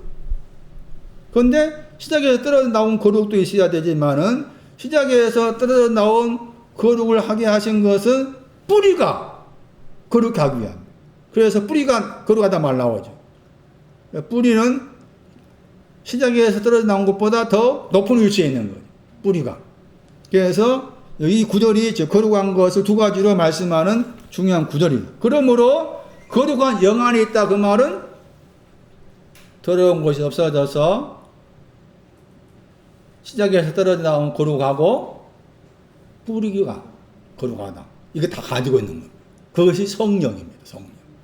근데 그 안에 있다고 했죠. 거룩한 영 안에 있다고 했잖아요. 그걸 다 풀어놓은 거예요. 평강, 희락. 이것이 더러운 곳에서 어떻게 거룩하게 되었는지, 그 다음에 거룩한 것이 시작에서 떨어져 나온 거룩, 뿌리의 거룩이 어떤 것인지를 딱 풀어놓은 게 여기 세 가지라. 의와 평강과 희락이 기쁨이라겠죠? 기쁨이 이렇게 된 거예요. 의는 더러움에서 거룩으로 바뀌어질 때 의가 되는 거고, 그 다음에 시작에서 떨어져 나온 것은 평강이 되고, 뿌리는 희락, 기쁨이 되고, 그렇게 이해를 하셔도 됩니다. 그러면 그대로 이제 다시 마가 4장 가져와가지고, 거기에서 세 가지를 언급한 이유가 지금 로마서 14장 17절, 의와 평강과 희락 때문에 세 가지를 말씀이나 시고 관계에서 언급을 한 거예요. 마가 4장 돌아가세요. 26절. 땅 위에 씨를 던지는 것은 죄들을 사함을 주기 위해서고, 그 죄들을 사함을 주는 것은 더러운 것을 거룩한 것으로 바꾸는 것이니, 그런 의미가 될 수가 있는 거고, 마가 4장 26절에, 그 다음에 사람이 나오죠. 마가 4장 26절에. 이 사람은 어떤 사람입니까? 누가 사람입니까? 마가 4장 26절에. 사람이 나오잖아. 예? 찾았어, 문권서? 사람이 나왔죠. 사람이 누구냐, 그 말이죠. 누가 사람이냐. 누가 사람이에요? 씨를 가진 사람. 씨를 가진 그 사람, 씨를 가지고 있다가 사람. 응? 성경에 제가 그랬죠. 성경에 말하는 사람은 우리가 알고 사람이 아니에요. 우리가 알고 있는 사람이라고 했어요. 사람은 성경에 말하는 사람이 아니라니까. 이 말씀 뭐하면 사람이 누구냐? 마태 4장에서 사람이 누구냐 했어요. 떡으로 말했죠. 떡 가진 사람은 사람이라고 했죠. 마태 4장 거기 4절인가. 그런데 떡으로만 아니고 하나님 입으로 나오는 모든 그랬잖아. 사람 그렇게 정의해 놨잖아. 제가 나중에 창세기 1장 26절 설교할 거예요. 형상과 모양으로 만든 사람에서 형상과 모양이 뭔지를. 예? 그래서 설교 들으시면은 사람이 형상과 모양으로 만들어져야 사람이구나 알 수가 있는. 그러니까 그래서 제가 그랬죠. 제가 그 사람을 공부하면서 제 생각에서 다 바꿔져 버렸어요. 제 생각에서 우리가 알고 있는 사람을 보는 눈이 바뀌어져 버렸어요. 제가 생각한 내용 가지고 우리가 알고 있는 사람을 대입을 시켰을 때 제가 봤을 때는 사람이 아니야. 아무리 그가 뭐 어쩌고 해도. 그러니까 뭐 텔레비전에 나온 사람들 수없이 나오잖아요. 사람 같지 않아. 지구도 나와가지고 뭐 떠들고 뭐 저쩌고 하고 뭐 돈 100억이 벌어졌죠. 하지만 사람이 아닌 놈들이 나와가지고 잡 떠드니까 귀찮아. 안 봐오니까 아예. 여러분도 사람에 대한 이 생각을 좀 바꿔야 돼. 예? 사람은 최소한 여기서처럼 뭘 가져야 돼? 씨가 있어야 돼. 씨. 예? 계시록 19장 13절 말씀에 씨가 있어야 사람인 거야. 이 구절 말하면 내가 내 안에 계시록 19장 13절 씨가 없으면 나는 아직도 뭐가 아니야? 사람이 아닌 거야. 그러니까 이제 그래서 기억이 안 나는데 사람이 아니란 그런 표현 나왔나? 모르겠네. 그런 표현도 아마 있을 것 같아. 사람이 아닙니다. 해야 돼. 저분께. 나는 아직 사람이 안 됐습니다. 사람 되게 해주셔야 돼. 사람 되게 해주세요. 그래서 사람이라는 그 관점을 좀 우리가 생각해서 좀 정리할 필요가 있겠다. 그래야만이 이런 정리함을 가지고 있어야만이 흔히 직장에서나 다른 데서 이제 괴롭히는 또 사람이 있잖아. 그 괴롭히는 사람이 있으면 속에서 니는 사람이 아니야 라고 이렇게 그런 생각을 보면은 아무리 괴롭힌다 할지라도 아무것도 아닌 거지. 대입을 시키면 그렇다는 거예요. 그러니까 사람의 의미도 우리가 좀 정리할 필요가 있겠다. 그래서 전에 말씀드린 것처럼 안스로포스라는 헬라어에 아내가 있었잖아. 아내 남편이 있었어. 이 헬라어 안스로포스에는 아내를 더하기 보다의 합성어야. 그러니까 아내를 그러면 로마서 7장 2, 3절이나 남편. 그 남편에 대한 거 없으면은 사람이 아닌 거라. 이 구절에는 아내를 했을 때 아내가 들어있으니까 하나님 말씀의 씨를 가진 것도 이 아내로 연관되는 거지. 그러니까 계시록 19장 13절 말씀을 내가 내 마음에 가지기를 원해야 되는 거야. 그래야 하면 그때부터 사람 저거 보시게 사람 취급하신 거야. 아 그래. 내가 너를 사람으로 대우한다. 이렇게 되시는 거예요. 그런데 아직도 내가 계시록 19장 13절을 내 마음에 가지고 있지 아니하면 나는 저음 보시기 아직도 사람이 아닌 거지. 그래서 여기 9절에서 하나님 왕국은 씨를 가졌다면 없지만 씨를 가졌기 때문에 던지는 거잖아. 예? 씨를 가지고 있으니까 땅 위에 던지는 것이. 씨를 가지고 있지 않는데 왜 던지겠어요? 사람은 하나님 말씀이나 씨를 가져야 된다. 그런데 그 씨가 사장 27절 말씀이에요. 그 씨를 가졌는데 뭐합니까? 잠잡니다. 계시록 19장 13절 말씀에 그 하늘 말씀에 씨를 가져도 영혼의 잠입니다. 잠을 잡니다. 잠자는 사람이 모두 제자들입니다. 마태 25장에 누굽니까? 미련한 처자입니다. 잠을 자게 돼 있어. 그 다음에 잠을 자지만 또 뭐 합니까? 깬다겠죠? 깬다는 말은 죽은 것에서. 깨다 단어의 개념이 죽은 데에서 깨는. 죽은 데에서 깼습니다. 그런데 낮에도 그렇고 밤에도 그랬죠? 낮은 을을 말하죠. 밤은 흑암입니다. 그럴 때 그 씨가 뭐 한다겠습니까? 나온다겠죠? 마가 4장 27절. 씨가 나온다겠죠? 싹을 터서 나옵니다. 그리고 뭐 합니까? 자란다겠죠? 자라는데 그는 그것을 잘하고 있는지에 대해 잘 알지 못한다 나와 있죠. 지금 마가 4장 27절 하고 있어요. 자라다 단어 보세요. 한 번 나온 단어. 여기에만 딱 한 번 나온 단어. 이 단어의 명사가 길이라는 단어. 길이. 높이 길이 할 때 길이라는 단어. 에베소 3장 18절. 계시록 21장 16절. 자라다의 명사가 길이라는 단어다. 여기 문맥상 마가 4장 27절 말씀에 자란다고 했을 때 그 자람의 내용이 4장 28절 말씀에 이사가 안에 있는 충신한 곡식입니다. 충신한 곡식이 자람의 내용입니다. 충신한 곡식이 자람의 내용이다. 자란다. 계시록 보세요. 21장 16절 보세요. 계시록 21장 16절에 성이라고 했죠. 그 성은 이미 21장 2절 말씀에 신부를 상징한 성입니다. 거룩한 성 새 예루살렘. 거룩한 성 새 예루살렘이 계시록 21장 16절의 성입니다. 네모가 뭐 한다고 했어요? 반대다다가 누웠단 말입니다. 네모란 말은 숫자로서 숫자 4이 들어있고 뒤에 있는 단어가 고니라는 단어가 됐습니다. 고니를 어떻게 번역해 봅시다. 베드로전서 2장 7절. 모퉁이. 그러니까 네모란 말은 네 더하기 모퉁이의 합성어입니다. 계시록 21장 16절하고 있어요. 네모로 번역된 저 단어는 숫자 4, 포 더하기 모퉁이나 단어의 합성어다. 딴데다 말이 누웠단 말입니다. 성이 신부라고 했잖아요. 계시록 21장 2절 말씀에. 히브리어로 뭐라고 했어요? 성은? 깨어있다 했죠. 깨어있다, 깨닫다 했죠. 그런데 지금 계시록 21장에서 성은 이미 21장 2절 말씀에서 거룩한 성 새 예루살렘 하고서 신부를 상징화시켜서 말씀했기 때문에 계시록 21장 16절 말씀 성은 신부를 가리킨다. 네모는 숫자 4에다가 더하기 모퉁이의 합성어다. 이거 반대다가 누워있다 말이죠. 그러니까 네모로 4가지 모퉁이로 누워있다 이 뜻이에요. 그 말이 뭐냐?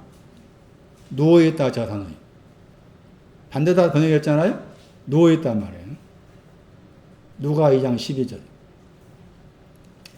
네모로 누워있다는 말은 누가 2장 12절이에요. 어린아이가 구유 안에서 강보로 쌓여서 구유 안에 그 단어입니다. 테이마이, 누워있다.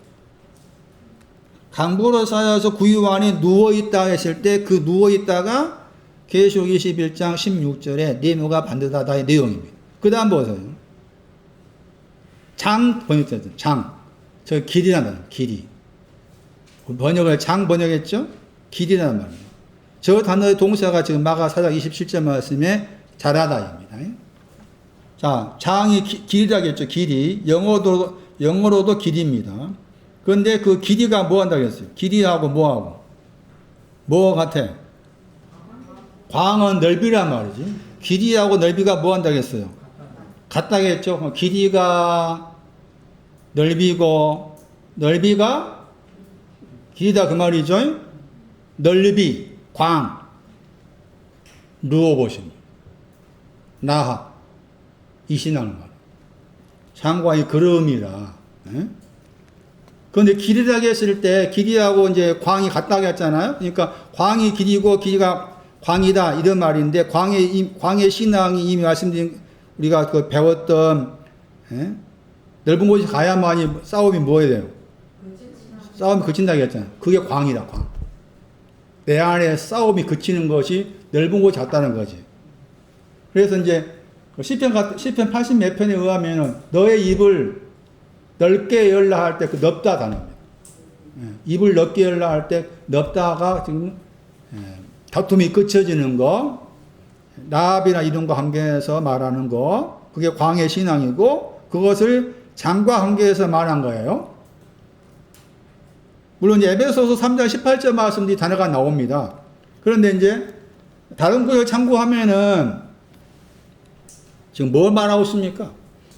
뭘 말하고 있어요? 씨가 자란다 설명하고 있죠. 그러니까 씨가 자란다고 했을 때 씨가 자라는 것을 다시 고린도후서 9장 10절로 생각하면 씨가 자라는 것이 뭐가 되겠어요? 코레게오라는 씨가 자란 거요. 에피코레게오 되는 거지. 그런 개념이지. 그런데 자란다고 했을 때 자라다의 명사가 방금 소개한 에베소 읽었던 계시록 21장 장광할 때 장이라는 단어고 장광이 같다고 말씀했기 때문에 그 자람의 길이가 광행과 같은 신앙이다. 그렇게 말씀드릴 수가 있었고. 그런데 다른 70인여 번역을 가지고 생각했을 때 이 구절도 자란다고 했을 때 자람을 설명하시는 중요한 구절입니다. 하나님의 말씀이나 씨는 계시록 19장 13절 말씀의 그 씨는 고린도후서 9장 10절 말씀의 뒤에 있는 그 씨는 자라야 되는 거예요. 씨를 뿌린 이유가 자라기 위해서죠. 그 자란다고 했을 때 그 자람이 어떤 방향을 향해서 어디까지 자라냐 그런 말씀인 거라 지금. 그런데 여기 지금 문맥을 통해서는 자람의 끝자락이 마가 4장 28절 말씀에 충실한 곡식되는 거예요. 충실한 곡식되는 것이 자람의 끝이라.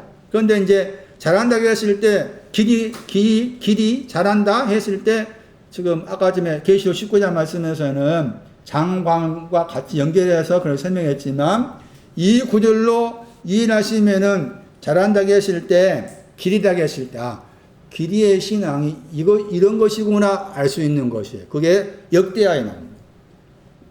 24장. 오늘 하나님 말씀만 설명하고 마쳐야 되겠네요. 역대하 24장 13절이에요. 역대하 24장 13절 말씀에 번역으로 점점 준치 번역된 저 단어입니다. 점점 준치 번역된 저 단어가 70인여 번역에서 지금 계시록 21장 16절에 나와 있는 길이, 장이라는 단어예요. 그러니까 지금 마가 4장 27절 말씀에 자란다고 했을 때 저 자람은 역대하 24장 13절로 이해할 수 있어야 되겠다. 여기 번역으로 점점 준치 번역했지만 약간 다르게 번역하면 완전체 그런 뜻도 있고 다른 데서는 이 단어를 번역할 때 치료 번역했어요. 치료. 여기서는 점점 준치 번역했지만 이사야 58장 8절, 에레미야 8장 22절, 에레미야 33장 6절 거기 구절에는 치료 번역이에요. 치료. 우리가 생각할 때 치료 그러면 치료라는 개념하고 여기서 점점 준치 약간 다른 거 보면 완전체라고 했을 때 치료의 개념은 거리가 멀잖아요. 그런데 치료의 뜻도 들어있으면서 완전체 저런 뜻도 들어있습니다. 그건 이 단어의 이제 헬라어가 길이라 나누. 여기서 내용이 뭡니까? 아마침. 경고케 하다. 아마침. 그게 마가 4장 28절 말씀에 충실한 곡식의 아마침. 충실한 곡식을 아마치로 설명해 틀리지 않는다. 왜 그렇게 설명하느냐? 마가 4장 27절 말씀에 잘하다 하는 저 단어를 추적해 보니까 역대하 24장 13절을 만나게 되었고 역대하 24장 13절 말씀에 점점 준지되었다. 완성체되었다. 완성체로 올라갔다. 그 결과 하나님의 집, 전이 집이 하나님의 집이 이전 모양대로 경고케 되었다. 아마치로. 다시 돌아와서 여러분이 오늘 들은 설교 말씀의 그 씨와 관계한 하나님 말씀이란 저 부분을 잘 정리하면은 많은 정리될 내용이 많습니다. 처음에는 뭐라고 해요? 4장 28절에 하나님 말씀과 관계한 씨를 설명하면서 그 하나님 말씀이란 씨는 뭐가 들어있습니까? 싹이 있습니다. 하나님 말씀이라는 씨에는 뭐가 들어있습니까? 이삭도 있습니다. 하나님 말씀이라는 씨에는 또 뭐가 있습니까? 이삭 안에 충실한 곡식이 있습니다. 충실하다 말이 충만하다 말이죠. 왜 세 가지를 말씀했을까? 손난이. 왜 세 가지 말씀했을까? 최종의 원서. 왜 세 가지 말했을까? 의와 평강과 신앙을 말해요. 싹은 뭐예요? 그렇게 생각하죠. 이삭은. 그 다음에 이삭 안에 있는 충실한 곡식은 그렇게 생각하죠. 틀리지 않습니다. 왜? 아까 4장 26절에 하나님 왕국이 나왔잖아요. 하나님 왕국 성령 안에서 의와 평강과 희락이 나겠잖아요. 그걸 그대로 가지고 와서 4장 28절에 그렇게 생각을 하셔야 돼요. 그런데 싹은 말라집니까? 말라지지 않습니다. 싹은 말라집니다. 자, 그러면 다른 구절 가지고 이삭 설명할게요. 이삭이 뭐냐? 창세기 41장 26절 보세요. 이 구절도 평강의 신앙이면서 다른 표현입니다. 이삭 창세기 41장 26절에 좋은 이삭 할 때 그 좋은 이삭 할 때 좋다입니다. 선하다이면 좋다가 선하다 뜻이에요. 창세기 41장 26절에 이 표현은 지금 좋은 이삭, 좋은 암소 다 선하다 말인데 그 선한 것은 풍년이죠. 풍년. 7년 풍년이잖아요. 그런데 7년 흉년이 오니까 7년 흉년이 7년 풍년 다 어떻게 합니까? 잡아 먹어버리잖아요. 그게 지금 꿈과 관계가 나온 표현이죠. 선하다고 했을 때 선한 내용이 나옵니다. 시편 84편 11절. 잠언 24장 13절에 의하면 선한 것은 꿀입니다. 꿀. 시편 84편 11절 말씀도 선한 것이 뭔지를 설명하는 중요한 구절입니다. 집에 가 찾아보세요. 그 다음에 마가 4장 28절 말씀에 다음이란 말이 두 번 나와요. 마가 4장 28절. 다음이란 말이 두 번 나옵니다. 이 단어도 중요합니다. 나중에 설명드릴 기회가 있을 거예요. 이삭이 몇 번 나와요? 마가 4장 28, 이삭이 몇 번 나와요? 이삭이 두 번 나오잖아? 앞에 있는 이삭은 창세기 41장 26절에 선한 이삭이었어요. 선한 이삭. 그러면 뒤에 있는 이삭이 나오잖아요? 그 뒤에 있는 이삭 안에 충실한 곡식이 있죠. 저 곡식이라는 단어가 다른 데서 알고.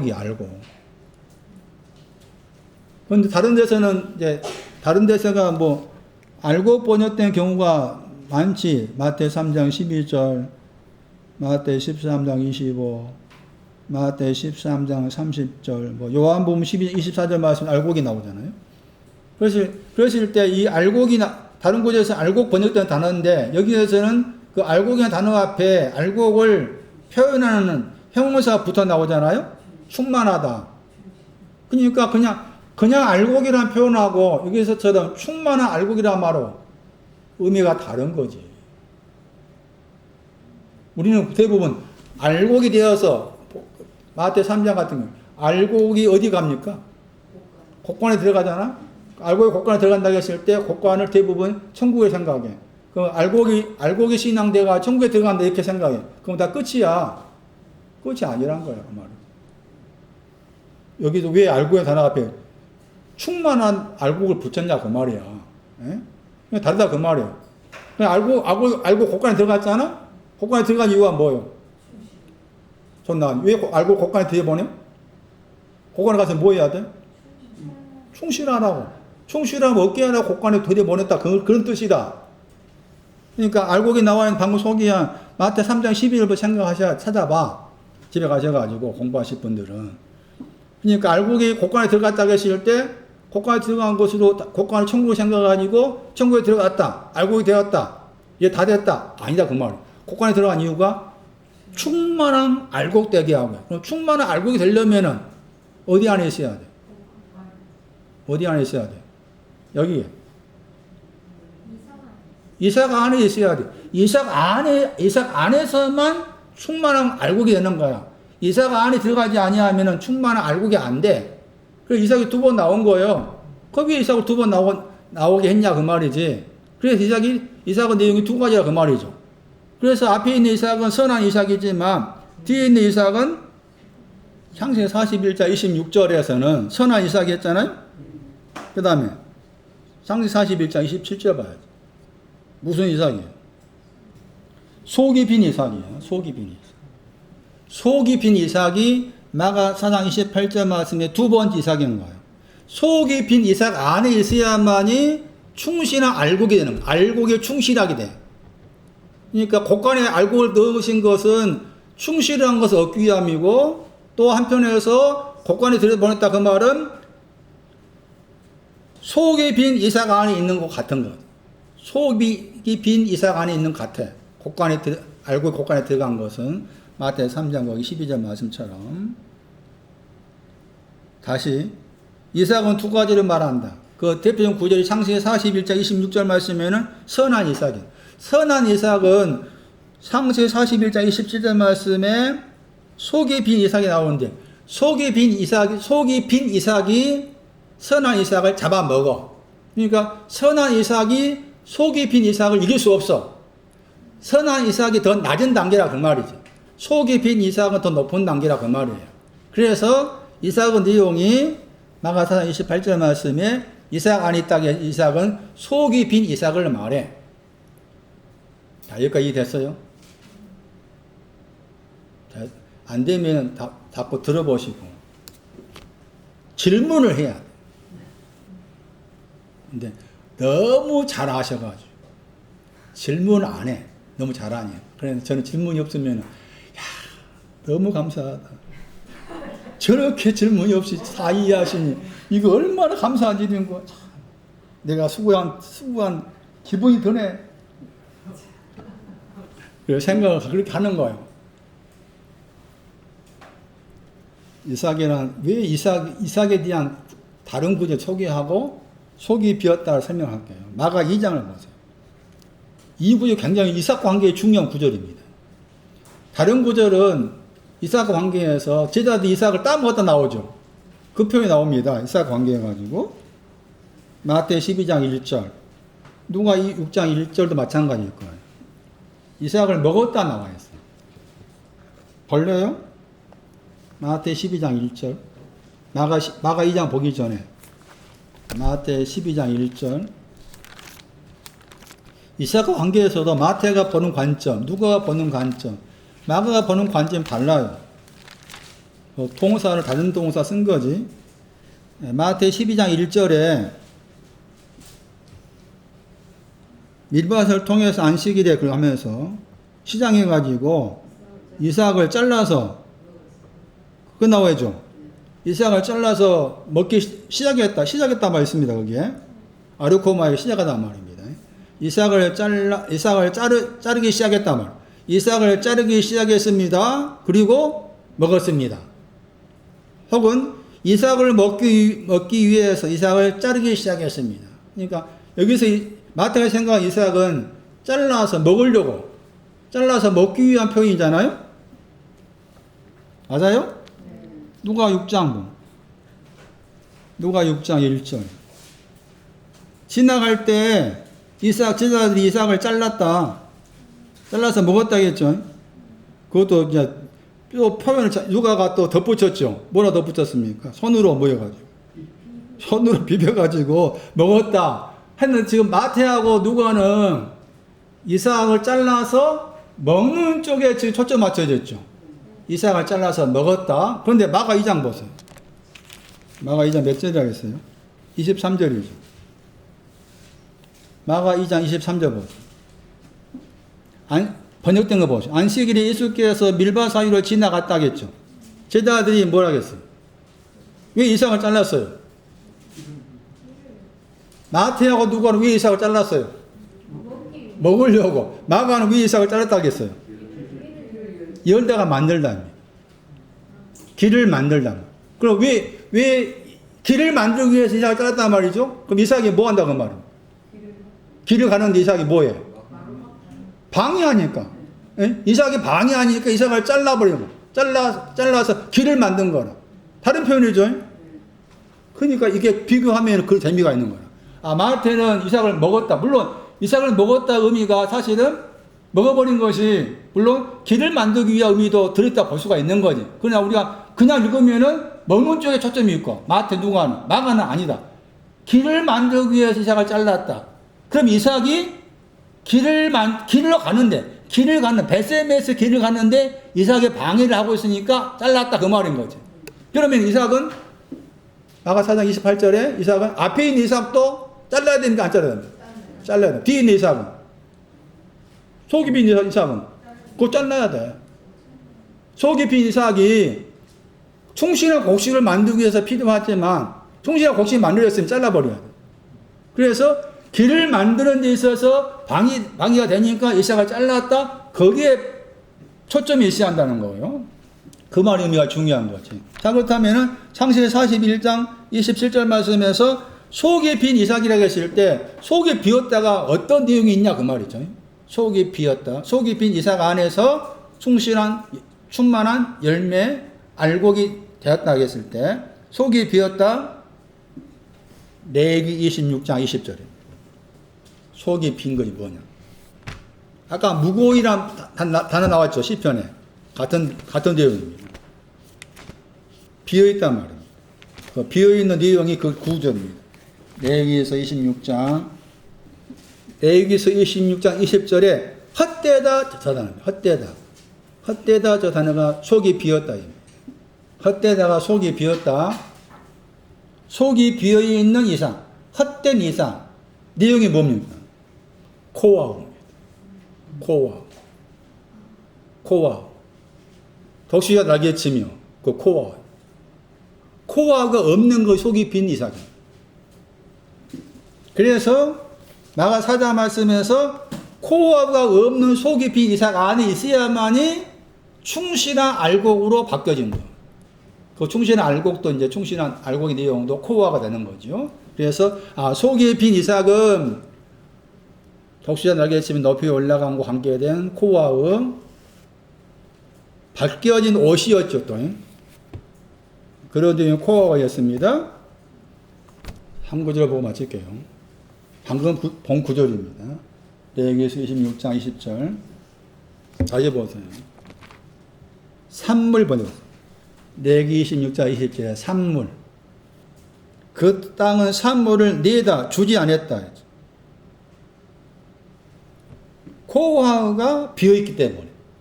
헛되다. 코하우가 비어있기 때문에. 속이 비었다. 헛되다. 코하우가 비어있기 때문에 산물을 그 땅이 주지 않았습니다. 여기에서는 그 산물이 코하우와 연관된 거죠. 내용이. 산물. 그 단어의 헬라어 보세요. 스포로스입니다. 스포. C입니다. C. 누가 8장 5절 11절 우리 듣고 있는 그 C가 산물이라는 단어의 헬라어입니다. 그러니까 산물은 C를 말해요. C. 그런데 이 산물이라는 단어가 좀 재미있는 게 이게 이제 헬라어로 C다겠잖아요. 그리고 이제 같은 내용, 구절에서 내용은 수거와 관계된 거였고, 그랬을 때 산물이라는 저 단어를 딱 이렇게 분해를 하면은 어떤 단어가 나오는가 하면은 인도하다 단어가 나옵니다. 인도하다. 그러니까 이 C라고 했을 때 레위기 26장 20절로 산물이 C인데, 저 산물 하나님 말씀이 C인데 산물인데 저 단어를 다시 분해를 하면은 C라는 하나님의 말씀이 이러이러한 내용이 들어있는 것으로 설명할 수가 있어요. 그래서 이 구절도 하나님 말씀이나 C와 관계해서 말할 수 있는 구절이라 알 수가 있습니다. 그래서 분해된 거 찾아보니까 인도한다고 했을 때 인도하는 그 내용들이 있습니다. 이사야 53장 7절. 빨리 찾아보고 마칩니다. 이런 내용도 하나님 말씀과 관계된다. 산물. 이사야 53장 7절.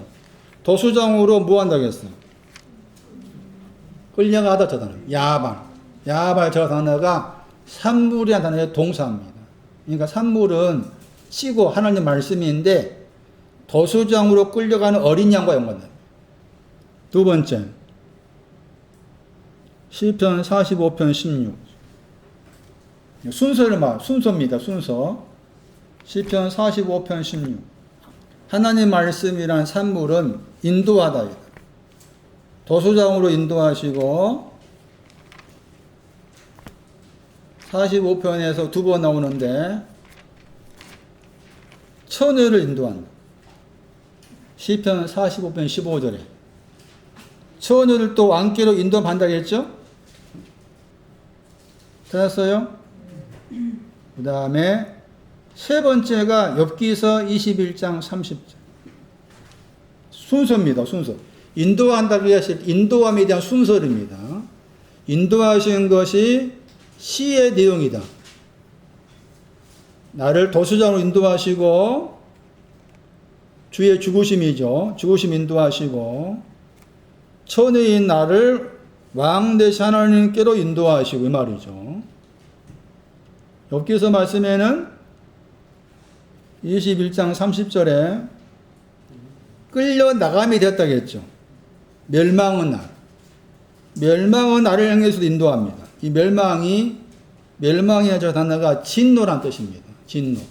진노인데 이 단어는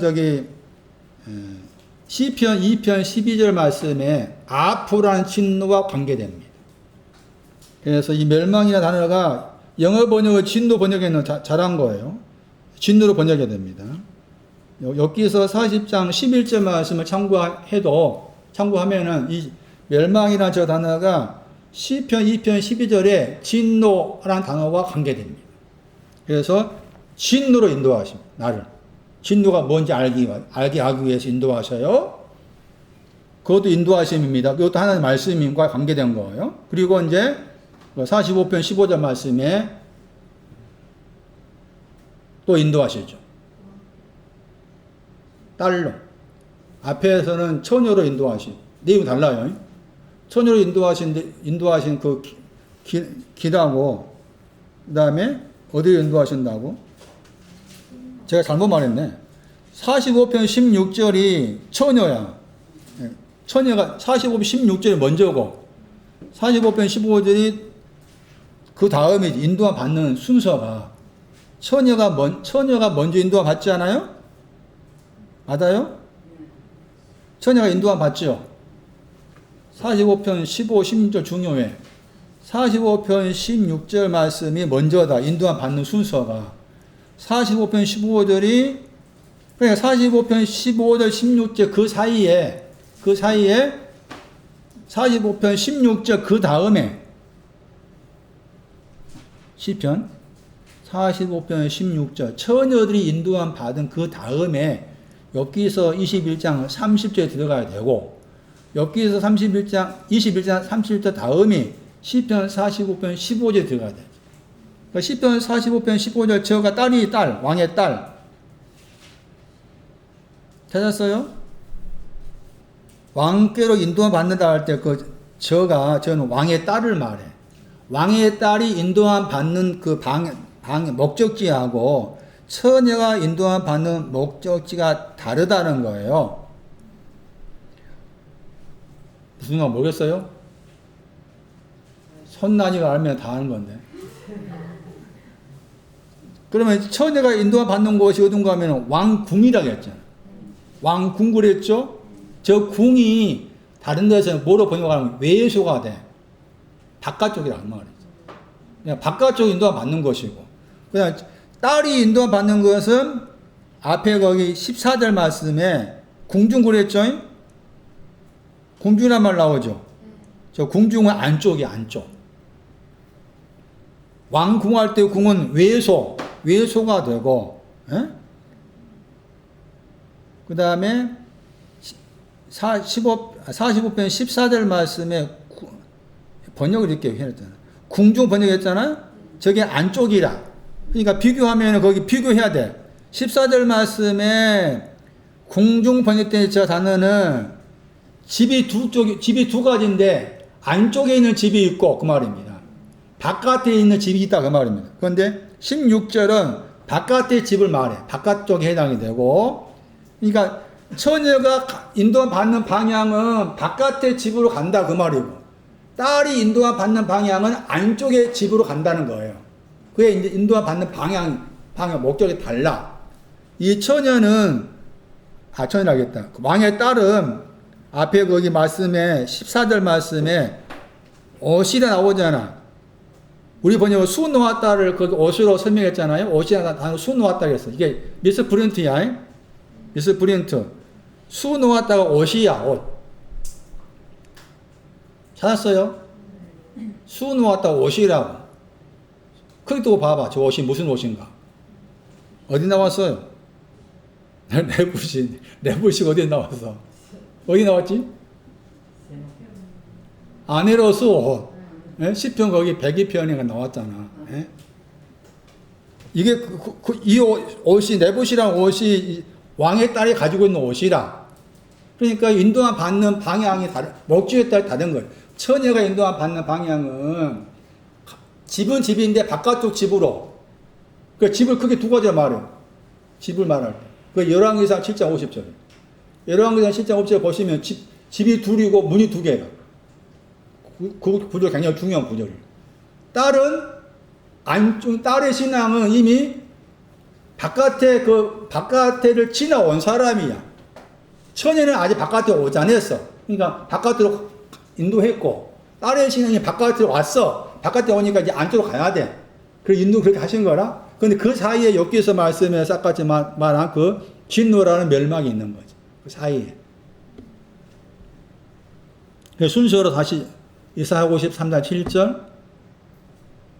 도수장이라는 말이 계시록 말씀에서 번역할 때 그 단어에 동사가 나오는데 일찍 죽임을 당하다. 일찍 죽임을 당하다 하는 그 단어가 계시록에 많이 나와요.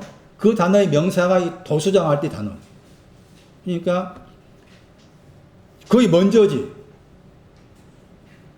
도수장 끌려가는 것 다시 계시록 19장 13절 말씀에 뭐예요? 피가 어디서 나오겠어? 도수장이지. 그런 개념인 거예요, 지금.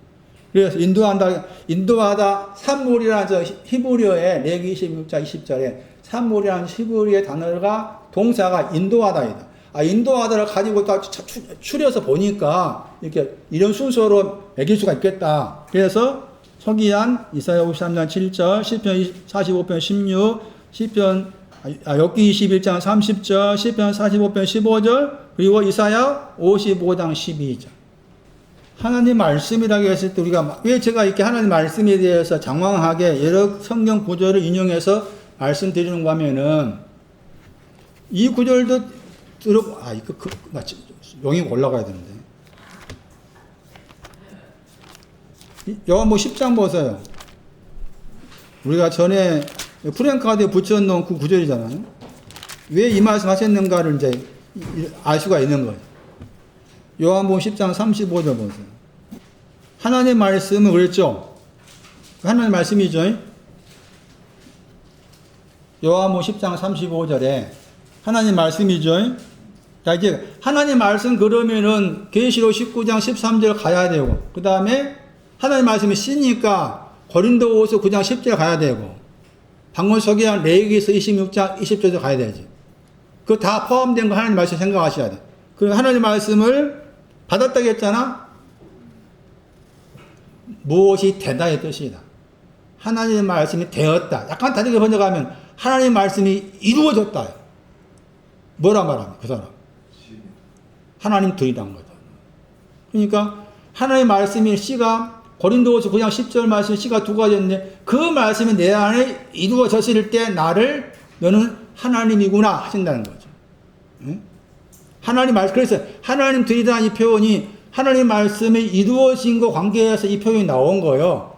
또 히브리서 12절에 뭐라 했어요? 하나님 말씀 뭐 한다고 했어요? 살았고 운동력이 있어. 좌우의 날선 어떤 근보다 에리에서 그 말씀도 다 이게 하나님 말씀을 설명할 때 여러 가지 있었잖아요. 그래서 영과 혼, 관절과 권수, 마음의 생각과 뜻 다 그게 하나님 말씀을 지금 설명하고 하나님 말씀을 종합해서 봤을 때 그런 표현이 나온 거예요. 잘라진 표현들이. 그래서 지금 소개한 하나님 말씀에 대한 내용들 C와 관계해서 레위기에서 26장 20절과 관계해서 하나님 말씀 종합적으로 알아두어라, 정리해라. 오늘 여기까지 하겠습니다.